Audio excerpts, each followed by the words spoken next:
Por cierto, vieron que ya está la grabación en YouTube. No tuve problemas en subirlos. Yo creo que no hay problema entonces en continuar con este método. Voy a tratar de subirla el mismo día que de la clase. Si no, lo haré al día siguiente, pero trataré de estar lo más actualizado posible con los videos. Bien, bueno, permítanme entonces voy a pasar a la pantalla, a las láminas. Un momento, por favor.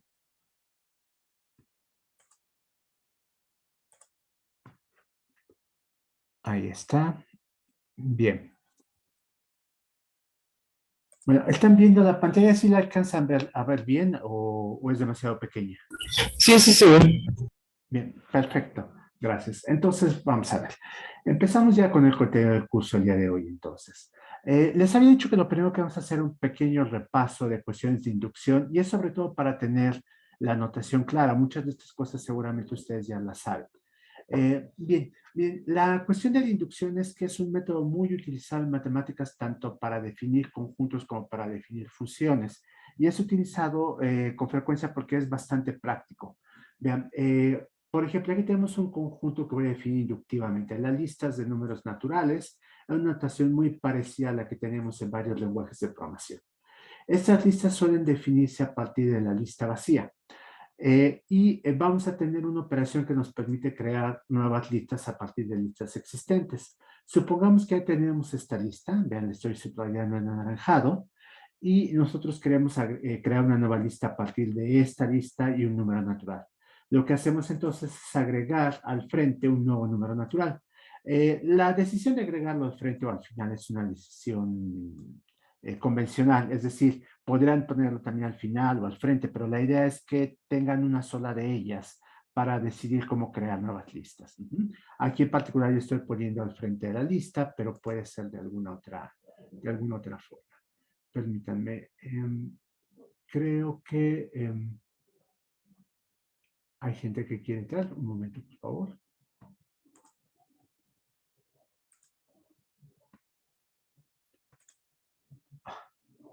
Perdón, es que siempre tengo el problema con Zoom, que no encuentro cómo regresar al formato. Aquí Profe, está ¿por qué ya. no pone a alguien de coanfitrión para que le ayude a aceptar a los que van entrando tarde?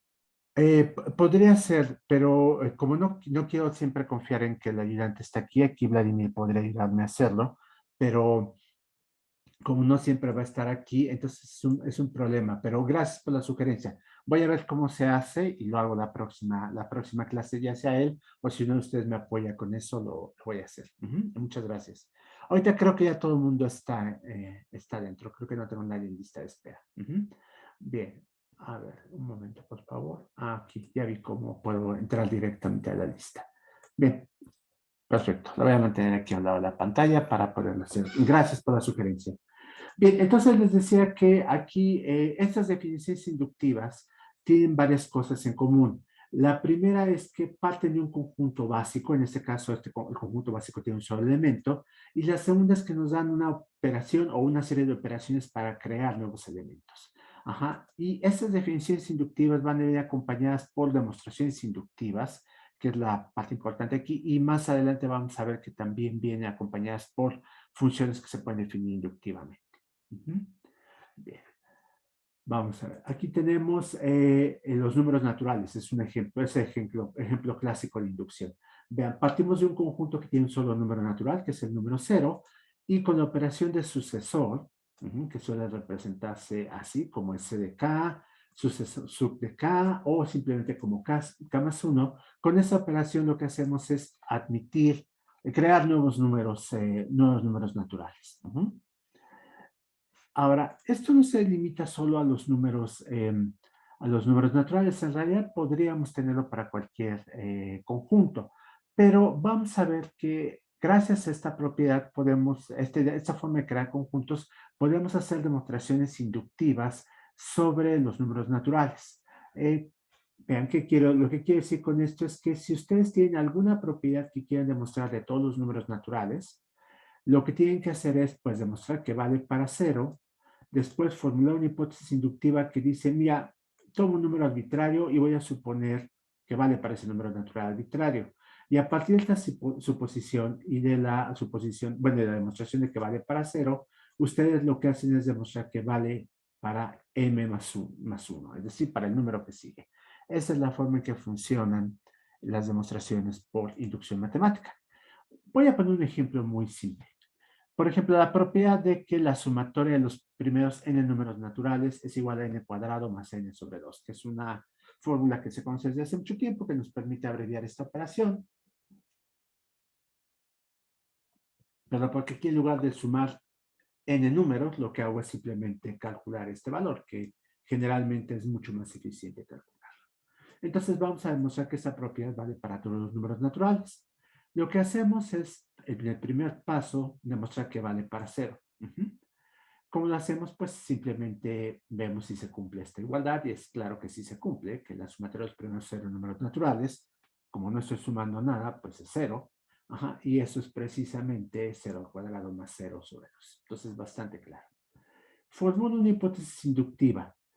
Voy a suponer que para cierto número natural arbitrario m, es verdadero que m cuadrado más m sobre 2 es la sumatoria de los primeros m números naturales. Y a partir de eso, lo que hago es demostrar que esto es cierto también para m más 1. Esto lo hicieron ya en algún curso previo, supongo, o no lo hicieron en álgebra superior. Sí, sí, sí. Sí, alguien que no lo haya hecho, que le gustaría ver cómo se hace, o todo el mundo lo tiene claro. Si no, digo, puedo hacerlo aquí aquí en la pantalla, pero díganme ustedes si lo hago. Creo que una parte ya lo vio, pero alguien, así con toda confianza, que diga, no, ¿sabes qué, Francisco? No entiendo cómo se hace, o no lo he visto antes, lo puedo hacer aquí. ¿No? Bien. Continúo entonces, permítanme un momento. Bien. Ahora, ¿por qué vale la propiedad de inducción matemática? Miren, esta propiedad vale cuando tenemos conjuntos que se llaman conjuntos bien ordenados. Un conjunto bien ordenado es un conjunto en el que hay una relación de orden, digamos esta, y esta relación de orden tiene la propiedad de que pues ustedes pueden encontrar cadenas descendentes, es decir, pueden partir de un elemento, digamos aquí este B, y demostrar que este elemento tiene a alguien a su izquierda. Y a su vez pueden encontrar a alguien que esté a la izquierda de este elemento y seguir así por un tiempo, pero en un número finito de pasos van a llegar a una situación en la que ya no hay nadie a la izquierda de ese elemento. Es decir, la cadena llega hasta el final. Nosotros podemos crear estos órdenes muy fácilmente cuando tenemos conjuntos definidos inductivamente. Y la forma más natural de hacerlo es siguiendo algo que se conoce como el orden estructural. Aquí lo estoy representando con este símbolo y una S como suscrito. Vean, lo definimos así. Vamos a decir que en el caso de los números naturales, y después voy a generalizar otros conjuntos, el número natural m está a la izquierda del número natural n si n es m más 1, es decir, si n es el sucesor. Entonces, cuando tengo esta relación que está definida con base en la estructura de los números naturales, y la estructura de los números naturales la da la función de sucesor, entonces podemos decir que el conjunto está bien ordenado, y está bien ordenado por este orden que le vamos a llamar estructural. Entonces, recuérdenlo. La S es de structure, por supuesto, y entonces por eso es que está ahí.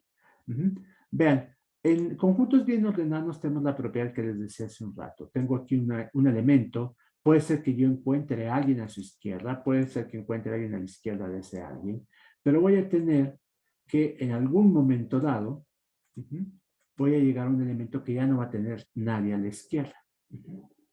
Entonces, en particular los números naturales, si ustedes toman un número natural arbitrario, hay un número finito de predecesores de ese número. Es decir, puedo repetir esta operación un número finito de veces. Entonces, este es un conjunto bien ordenado. La inducción bien fundada es una inducción que se plantea para conjuntos bien ordenados en general, no solo para los números naturales, y entonces es una generalización de la idea de inducción matemática. Lo que vamos a tener es un conjunto inductivo, es decir, un conjunto que construye utilizando operaciones como lo escribí antes, un conjunto básico y operaciones para construir nuevos elementos. Y voy a decir que está ordenado por esto que definí en la lámina anterior como orden estructural. Ahora, supongamos que yo quiero demostrar la propiedad de todos los elementos de este conjunto. ¿Cómo lo hago? Vean que esto es similar, o análogo más bien, a lo que hice antes con inducción matemática. Lo que voy a hacer es que demostrar primero que la propiedad vale de todos los elementos minimales de C. Con minimales quiero decir todos los elementos que no tienen a nadie a la izquierda. Piensen que los números naturales, el 0 es el caso, porque el 0 no tiene nadie que sea menor que él en el orden de los números naturales. Entonces aquí voy a pensar que en este conjunto, pues a lo mejor su estructura es más compleja que la de los números naturales. Voy a ver un ejemplo más adelante, un conjunto con estructura más compleja, pero el punto importante es que, de acuerdo con esta relación, no tiene a nadie a la izquierda. Entonces, pruebo primero que la propiedad vale para esos elementos minimales. En el segundo paso, lo que voy a hacer es formular una hipótesis inductiva. Tomo un elemento arbitrario en el conjunto y voy a suponer que este elemento arbitrario tiene al menos alguien a la izquierda. Y entonces lo que hago es suponer que la propiedad es cierta de quien está a la izquierda de este elemento arbitrario. Bien, es muy parecido a lo que teníamos en los naturales, lo que yo hacía era elegir a M. Aquí estoy eligiendo a M más 1, digamos. Y mi hipótesis es que M es el que cumple la propiedad. Entonces, ya con esta hipótesis, en este caso, la hipótesis de que B cumple la propiedad, lo que hago es demostrar que la propiedad también la cumple A. Y después de que logro hacer esto, puedo afirmar que todos los elementos de C la cumplen. Entonces, tengo que seguir estos tres pasos. Permítanme. Bien. Entonces, vamos a ver un ejemplo concreto. Vean. Aquí tengo un conjunto al que voy a llamar el conjunto de los árboles binarios de números naturales. Gráficamente lo podemos ver así. Vean, tengo números naturales que van a ser por definición árboles. Árboles que voy a construir tomando una rama izquierda y una rama derecha. Y las uno por medio de esta operación. Y puedo reiterar esto cuantas veces quiera, ¿no? Aquí tengo otro árbol, construir a partir de este árbol, que ahora es la rama como puede ser la rama derecha del nuevo árbol, del árbol amarillo. Esto en palabras, digo, estos son dibujos, pero son perfectamente equivalentes a las palabras. En palabras lo que estoy diciendo es, todos los números naturales son árboles binarios. Estos van a ser los elementos básicos del conjunto. Y como un número natural no se puede descomponer en subárboles, también voy a considerarlos los minimales de este conjunto de árboles binarios. Y lo que voy a hacer es introducir una operación para construir nuevos árboles. Yo tengo dos árboles ya, digamos A y B, y entonces paréntesis A punto, paréntesis, perdón, B paréntesis, es un nuevo árbol binario. Es el caso inductivo en mi proceso de construir elementos. Entonces, esto es lo que voy a hacer. Un conjunto básico de minimales, que en este caso son los números naturales, y una operación para construir nuevos árboles binarios. Ustedes habrán visto probablemente en algún curso de computación árboles binarios en los que también se guarda información en estos nodos intermedios. Eso es posible también aquí, pero para efectos de esta presentación es más fácil no hacerlo. Es una decisión convencional, por supuesto, no es que una sea correcta y la otra no sea correcta, simplemente es más fácil hacerlo aquí, así. Entonces, ya que tengo esto aquí, vean cómo pues ya construiremos árboles y voy a decir lo siguiente, vean, si yo tengo un árbol A formado por una rama izquierda y una rama derecha, entonces voy a decir que en el orden estructural, el que definí antes, B está a la izquierda de A y C está a la izquierda de A también, es decir, son menores que A, B y C. Vean cómo esto entonces es una estructura más compleja que en los números naturales. En los números naturales tomábamos este orden estructural definido con base en la operación de sucesor y si tomaban a un número natural, solo había alguien a su izquierda, que era su predecesor inmediato. Aquí lo que estamos haciendo es que tienen dos predecesores inmediatos, B y C. Entonces la estructura es más compleja, pero eso no debe ser un obstáculo. Perdón, ¿alguien quiere decir algo? Sí, hace un momento pregunté que si el orden solamente era total o también se podía parcial, pero creo que sí se puede parcial cuando mencionó lo de minimal, creo. Sí, sí, sí. Esa es una buena pregunta. A ver, para el resto de tus compañeros que a lo mejor no están acostumbrados a decidir entre un orden total y un orden parcial. En un orden total, lo que ustedes tienen es que, dados dos elementos arbitrarios, uno está a la izquierda del otro de acuerdo con el orden. Ajá. Es decir, se pueden poner en una especie de fila. En un orden parcial no necesariamente es así. Pueden tomar elementos que no son comparables entre sí. Eh, en el caso de los árboles va a ser un orden estrictamente parcial, es decir, vamos a tener situaciones en las que no hay elementos que no son comparables entre sí. Ajá. En el caso de los naturales, con el orden de menor que, eso no pasa. Con el orden de de sucesor, sí. Pero con el normal que ustedes conocen de menor que es un orden total. Entonces, sí, aquí podemos tener esa situación, por supuesto. Bien, entonces ya que tenemos esto, a ver, permítanme, alguien más quiere entrar. Ya que tenemos esto, eh, vamos a utilizar esta definición inductiva para hacer demostraciones por inducción. Vean, yo voy a definir tres funciones con base en estos árboles binarios. La primera función, a que voy a llamar max, toma un árbol binario y más bien encuentra cuál es el elemento básico de este árbol binario. Ajá. Y la función se define de manera inductiva. Es decir, vean, aquí lo que decimos es, en los números naturales, la función tiene cierto valor, ajá, y cuando tenemos un árbol binario que no es un número natural, la función se define de otra manera. En particular, el máximo de un número natural, pues es el número natural, por supuesto en una sola hoja, y en el caso de un árbol binario con dos ramas, A y B, lo que hacemos es lo siguiente, calculamos el max de la primera rama, el max de la otra rama, del otro subárbol, y después consideramos el máximo, de acuerdo con las reglas de números naturales, entre ellos. Ajá. Permítanme, creo que aquí hay alguien que preguntar algo en el chat. Ajá. A ver, ya tenía la pregunta. No, ya la contesté. Bien, perfecto. Bueno, entonces, defino ahora una segunda función también de manera inductiva. Vean, voy a contar el número de hojas de un árbol binario. En el primer caso, tengo, por supuesto, un árbol binario que es un número natural, con ese es mi conjunto básico, y lo que digo es que la cardinalidad de un árbol binario que está formado por un número natural nada más es uno, tiene una sola hoja. Y cuando me pregunto por la cardinalidad de un árbol formado por un subárbol izquierdo y un subárbol derecho, lo que hago es lo siguiente, calculo la cardinalidad del subárbol izquierdo, A, la cardinalidad del subárbol izquierdo, B, ajá, eso me da dos números naturales y pues después los sumo, pues con la suma que ustedes aprendieron en primaria, ¿no? La suma convencional. Entonces, pues es muy fácil, es una definición inductiva también. Y finalmente, defino la operación de suma. Es suma lo que nos va a calcular la sumatoria de los valores en las hojas del árbol. Si tenemos un árbol que está formado por una sola hoja, es decir, es un número natural, pues la sumatoria es esa hoja, ¿no? La suma de n es n.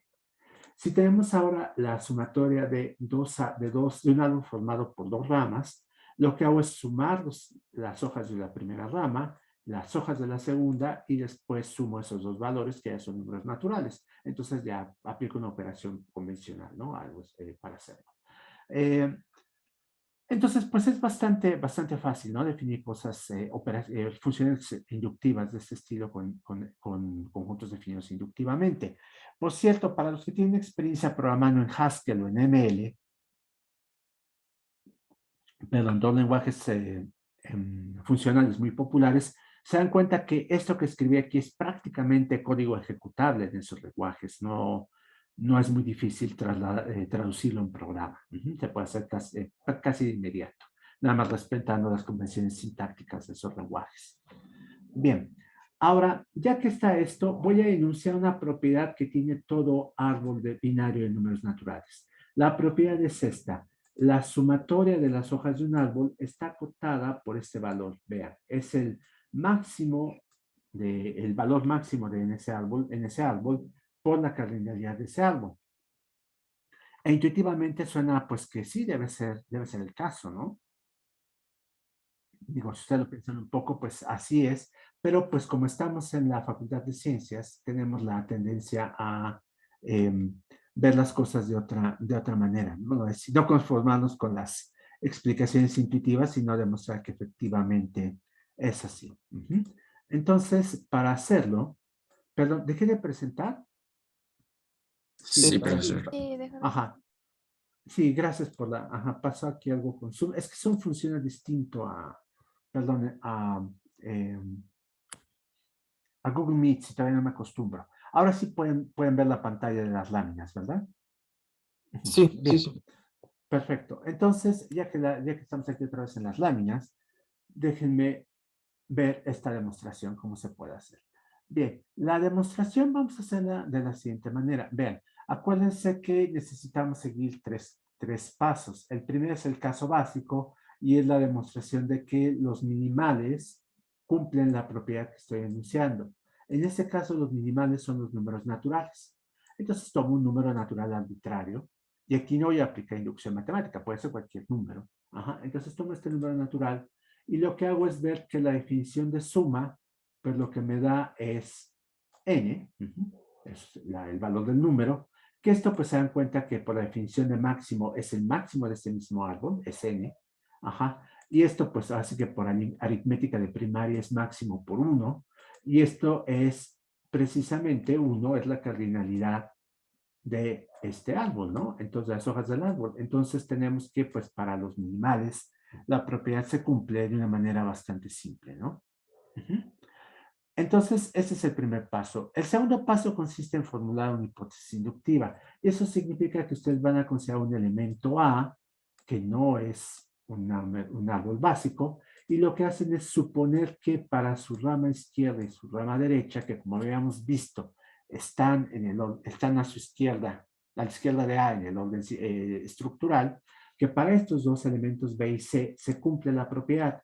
Es decir, la sumatoria de los valores guardados en B está acotada por el máximo de B por la cardinalidad de B y la sumatoria de los valores guardados en C está acotado por el máximo de C por la cardinalidad de C. Ajá. Entonces, esperamos que esto sea, bueno, postulamos que esto es así, esto es mi hipótesis inductiva, y a partir de este hecho, lo que queremos demostrar es que la sumatoria de A está acotada por esto. Y esto se sigue, por supuesto, de las definiciones que vimos antes, ¿no? Probablemente algunos de ustedes me digan, bueno, sí, creo que se sigue, pero no lo puedes escribir por completo. Y la respuesta es, sí, puedo escribir todos los pasos de la demostración. Déjenme entonces compartir algo distinto. A ver, permítanme un momento. Ya está. Ahora voy a compartir la pantalla. Y déjenme ver si puedo. Ah, se puede con toda la pantalla. Ajá, bien, perfecto. Ahí está. Bien.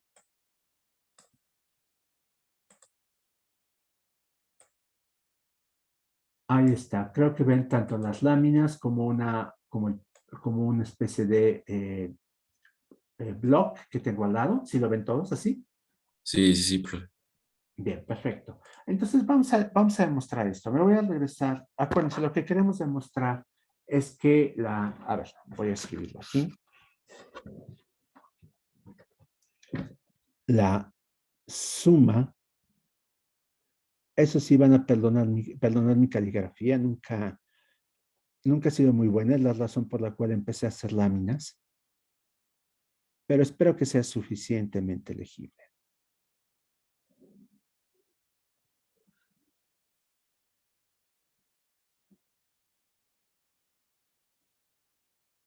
Ahí está, eso es lo que queremos demostrar. Y acá en las láminas voy a regresar a la página anterior, que es donde tenía la definición de las funciones. Vean, entonces lo que tenemos aquí es que la suma de A, la sumatoria de A, es igual por definición a la suma de B más la suma de C. Bien.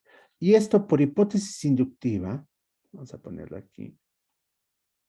Hipótesis inductiva, sabemos que está acotado, bueno, más bien debería ser, permítame un momento, no igual, sino la relación de menor que, ahora sí, menor o igual, y esto es por hipótesis inductiva. Sabemos que está acotado por los siguientes valores. Tenemos aquí el máximo de B por la cardinalidad de B, y tenemos acá más el máximo de C por la cardinalidad de C. Ahí está. Ahora, tenemos dos casos aquí. El caso 1 es que el máximo de A es el máximo de B, y el caso 2 es que el máximo de A es el máximo de C. Estos dos casos no son totalmente exclusivos, pero bueno, son casi exclusivos. ¿Por qué? Vean, A está formada por B y por C. Entonces, el máximo de A tiene que ser un valor en A o en B o en C. No puede ser, no sale de la nada, ¿no? Ahora, no sabemos cuál de los dos casos sea. Puede ser que el valor máximo del árbol A se encuentra en su rama izquierda, en B, o se encuentra en C, o es el mismo, ¿no? Pero cuando es el mismo en realidad no importa mucho, ¿no?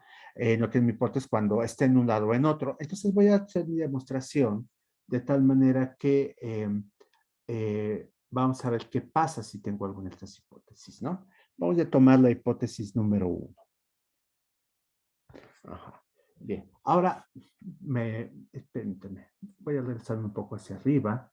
Vean que en este caso, yo puedo afirmar lo siguiente. Lo que tenía aquí arriba es menor o igual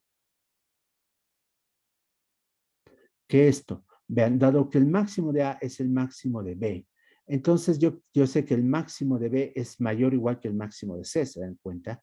Entonces, esta cantidad de aquí está acotada por el máximo de B por la cardinalidad de B. Y vean, en la parte de abajo voy a reemplazar el máximo de C por el máximo de B.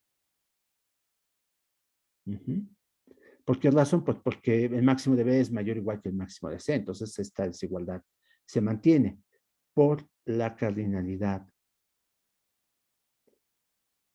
de C. Ahí está. Bien. Ahora, ya que tenemos esto, pues vean cómo esto se puede, esto es igual a lo siguiente. Vean cómo tengo que estar multiplicado por un factor común, y entonces se puede hacer de esta manera. Se puede hacer como el máximo de B por la cardinalidad de B más la cardinalidad de C. Y esto pues es el máximo de B por, esta de acá es la cardinalidad de A, ya se dieron cuenta, la cardinalidad de los dos árboles.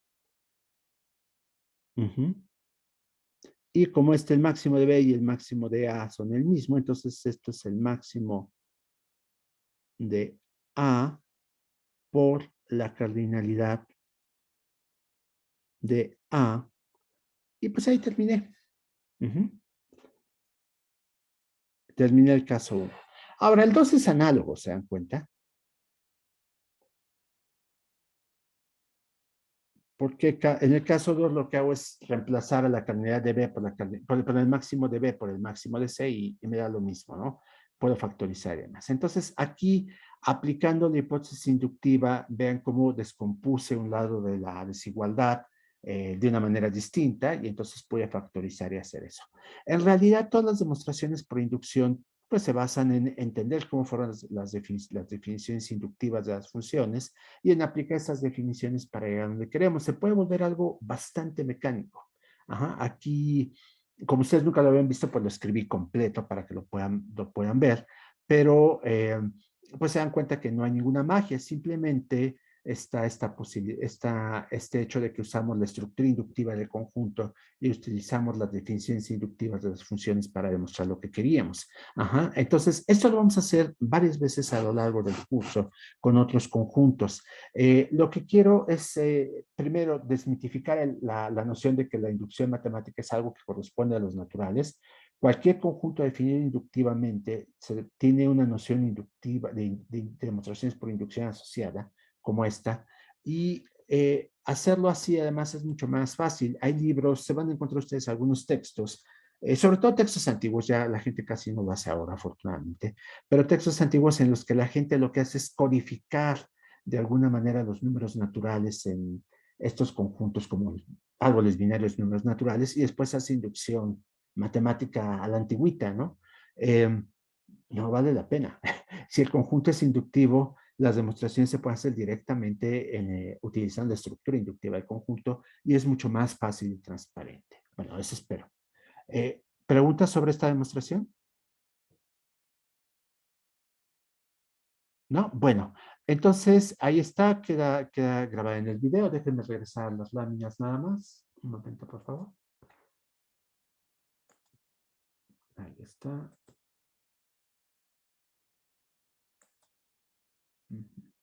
Perdón, ¿alguien quiere decir algo? ¿No? Es que oí un ruido. Bien. Bueno, Profe, termino las... Sí, una adelante. compañera pregunta qué significa B mayor sub S. A ver, permítame un momento. ¿Dónde? ¿Acá? ¿Esto de aquí?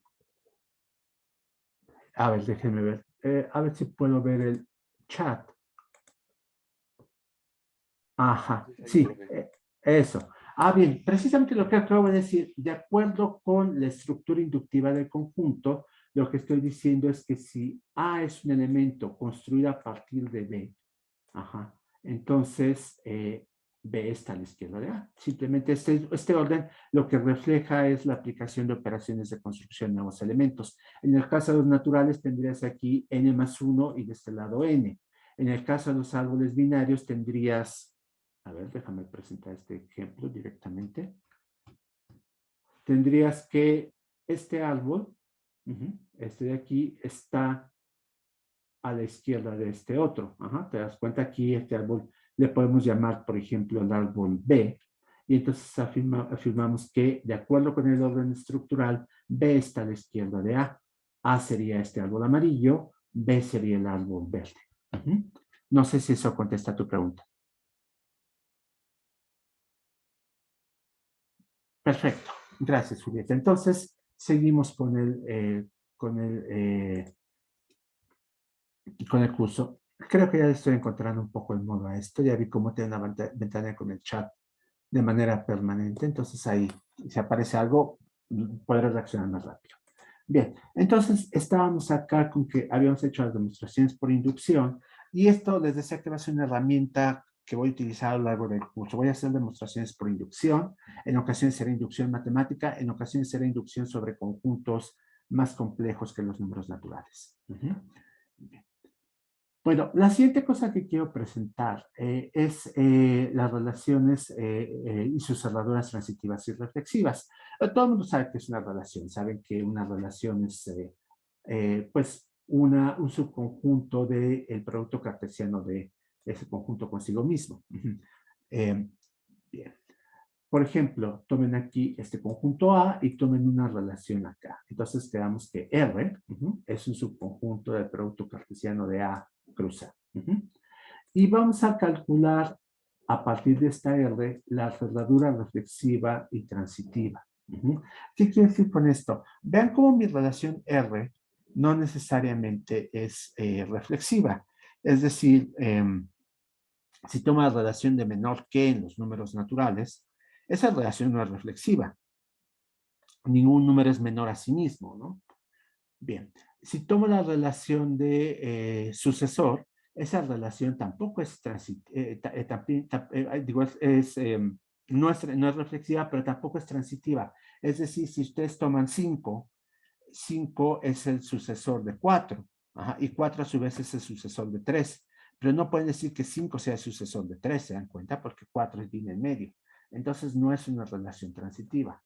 Lo que voy a hacer aquí con esta definición es decir, cómo a partir de una relación que no necesariamente es reflexiva y no necesariamente es transitiva, puedo construir una relación que sí lo va a hacer. Permítanme un momento.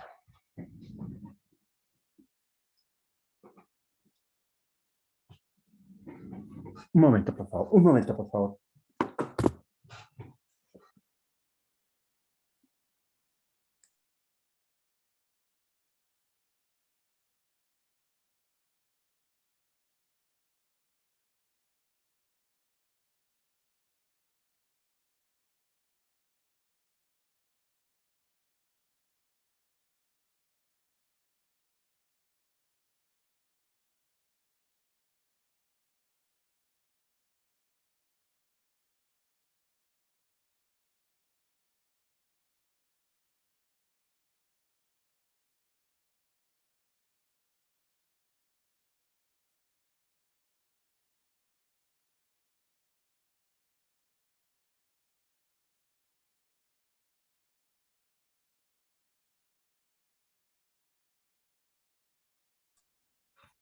Disculpe mi interrupción aquí en la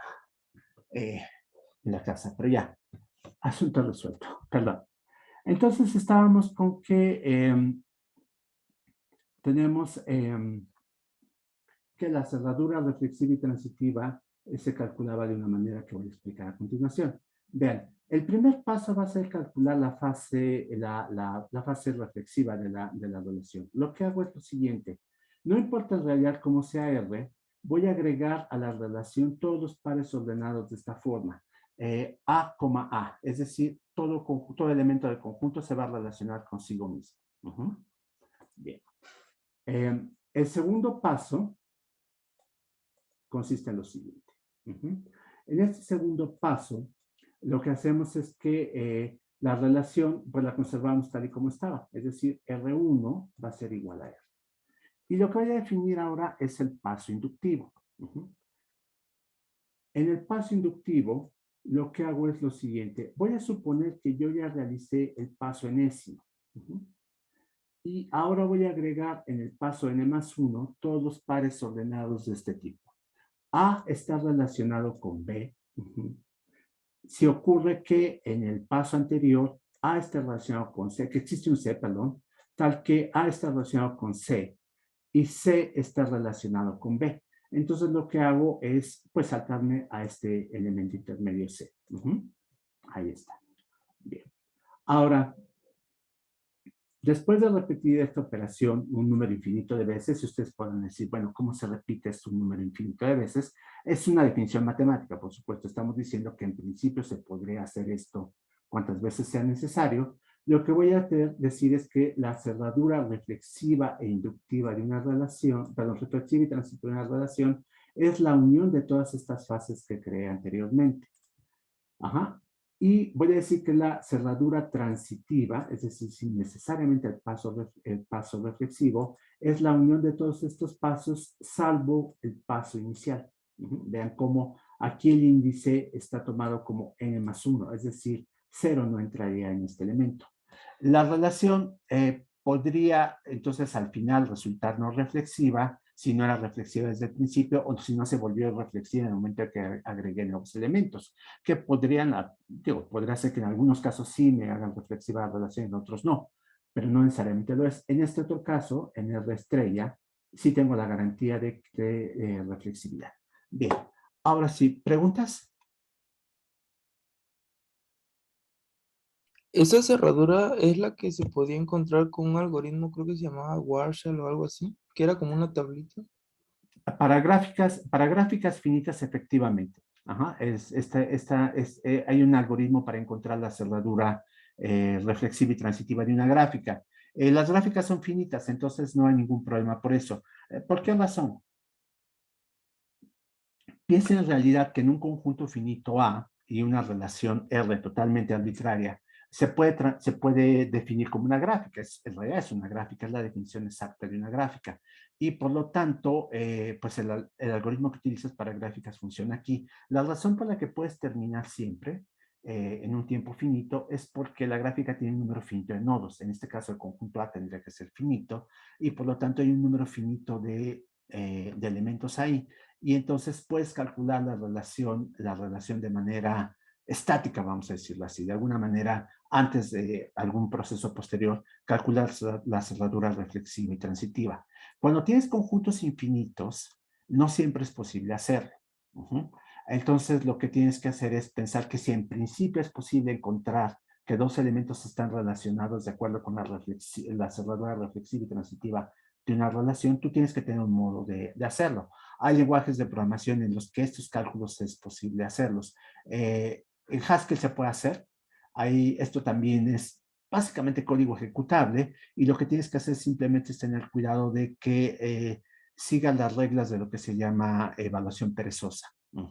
Es algo que lo que hace es pues hacer el cálculo cuando haga falta. No lo puede hacer de manera anticipada si el conjunto es infinito, pero sabe cómo hacerlo en caso de que haga falta ver si hay una forma de relacionar dos elementos. Bien, algunos de sus compañeros me preguntan si la cerradura transitiva puede ser reflexiva y la respuesta es en algunas ocasiones sí puede ser transitiva.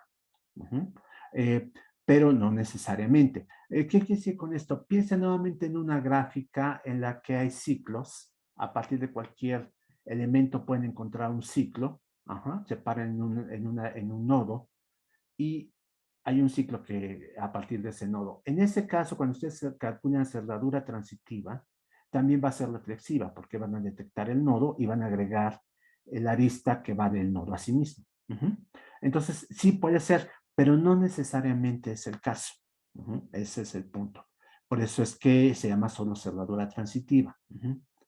No sé si con eso contesto la pregunta. Me parece que la pregunta es de Emiliano Cruz. Perfecto. Bien. ¿Alguna pregunta más?